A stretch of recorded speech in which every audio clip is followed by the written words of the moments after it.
नमस्कार मित्रों। आज चिंतन में आध्यात्मिक व्यक्तित्व का निर्माण। यह मनुष्य का जीवन जो हम लोगों को एक सौभाग्य के रूप में प्राप्त हुआ है, वह एक ऐसा अवसर है जहाँ से अनंत प्रकाश की यात्रा प्रारंभ हो सकती है। भगवान कृष्ण जब श्रीमद् भगवद गीता को कहने के क्रम में अपना विराट रूप अर्जुन को दिखाते हैं, तो गीताकार ने उस दृश्य के लिए कहा है। भावार्थ में कहें तो यह कह सकते हैं कि यदि आकाश में हजारों सूर्य भी एक साथ उदित हो जाएं, तो उन सब का जो सम्मिलित प्रकाश है वो भी मिलकर परमात्मा के उस प्रकाश की बराबरी कर पाने में समर्थ नहीं था।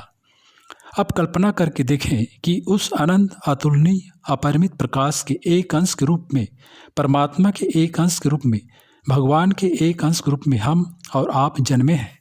परंतु यदि हम अपने जीवन की यात्रा मात्र किलकारी मारने से लेकर चिता तक जलने तक सीमित मानकर बैठ जाएं, तो फिर हमारे भीतर का परमात्मा तो अभिव्यक्त नहीं हो पाता, परंतु हमारे भीतर का पशु अवश्य जाग उठता है।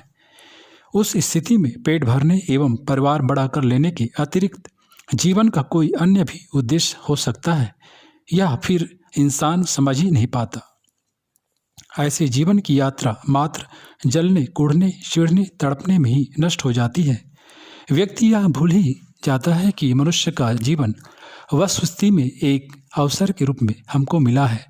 जो इस अवसर का सही, सार्थक व सम्यक उपयोग करना जान जाते हैं, उनके जीवन की यात्रा उनको परमात्मा तक ले जाती है। सच पूछा जाए तो उसके अतिरिक्त फिर जीवन का और उद्देश्य ही क्या है? यदि हम सब जान गए पर ईश्वर को, स्वयं को न जान सके, तो भी जाना वो व्यर्थ ही है, मूल्यविहीन है, निरर्थक है।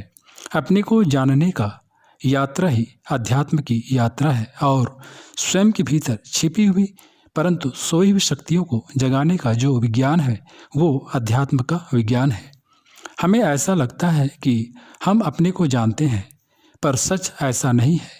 अपने को जानने का मतलब यह जानना नहीं होता कि हमारे रिश्तेदार कौन है, दोस्त कौन है, हमारा करियर क्या बनना चाहिए, बल्कि ये होता है कि अपने व्यक्तित्व के ऊपर हम संपूर्ण स्वामित्व कैसे स्थापित कर सकते हैं। स्वयं को जानने का मतलब औरों का जो हमारे प्रति मंतव्य है, जिसे हम पब्लिक ओपिनियन कह करके पुकारते हैं, उनको जानना नहीं है, बल्कि अपने मन पर, इंद्रियों पर पूर्ण वशीकार के भाव को स्थापित कर लेना है। यदि हम सच में ईश्वर को, स्वयं को जानते, तो हमारे मन में एक भी विचार ऐसा ना आता जिसको कि हम नहीं जाने देना चाहते हैं। परंतु ऐसा होता कहाँ है? हमें खुद को भी नहीं पता कि कब, कहाँ से कौन सा विचार प्रकट होएगा और हमारे मन की शांति को छीनकर चला जाएगा। पड़ोसी की नई गाड़ी आते ही हमारी गाड़ी हमें पुरानी लगने लगती है। दूसरे को नौकरी में पदोन्नति मिलते ही हमें हमारी नौकरी छोटी लगने लगती है।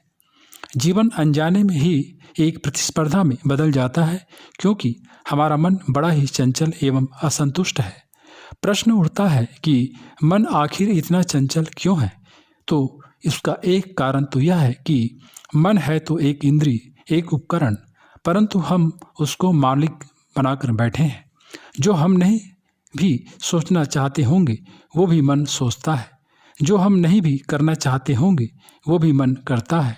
वह ना किसी को सुनता है, ना समझता है, क्योंकि वह था तो ये इंद्रिय, परंतु हमने संपूर्ण व्यक्तित्व का एकाधिकार उसको दे दिया है। कौन चाहता है कि मन में कामुकता के विचार आए? कौन चाहता है कि मन क्रोध की ज्वालाओं से दग्ध हो? कौन चाहता है कि मन ईर्ष्या और द्वेष से विकल हो? चाहता तो कोई भी नहीं, परंतु आदत ऐसी पड़ चुकी है कि मन जैसा करना चाहता है वैसा हम करते हैं, क्योंकि हमने एक गलती कर दी। गलती यह कर दी कि जो किराएदार बन के आया था, उसे घर की चाबियां हमने पकड़ा दी हैं और अब शिकायत करते हम घूम रहे कि वो घर खाली नहीं कर रहा। स्वाभाविक है कि मन को चंचलता व्यक्तित्व में अस्थिरता को, असंतुलन को जन्म देती है। इन सब असंतुलन के कारणों के मध्य में संतुलन को लाना, अपने मन पर संपूर्ण स्वामित्व को लाना, जो हम चाहें वो मन सोचे, यह एक तरह से व्यक्तित्व के रूपांतरण की दिशा में पहला परंतु महत्वपूर्ण पड़ाव है। मन के ऊपर एकाधिकार को स्थापित किए बिना आध्यात्मिक यात्रा पूर्ण रूपेण अधूरी ही रह जाती है। यह सही तरह से हो सके, इसके लिए जरूरी है कि हम स्वयं से झूठ बोलना बंद करें। परम पूज्य गुरुदेव पंडित श्री राम शर्मा आचार्य जी ने इसे निष्पक्ष आत्मसमीक्षा का नाम दिया है।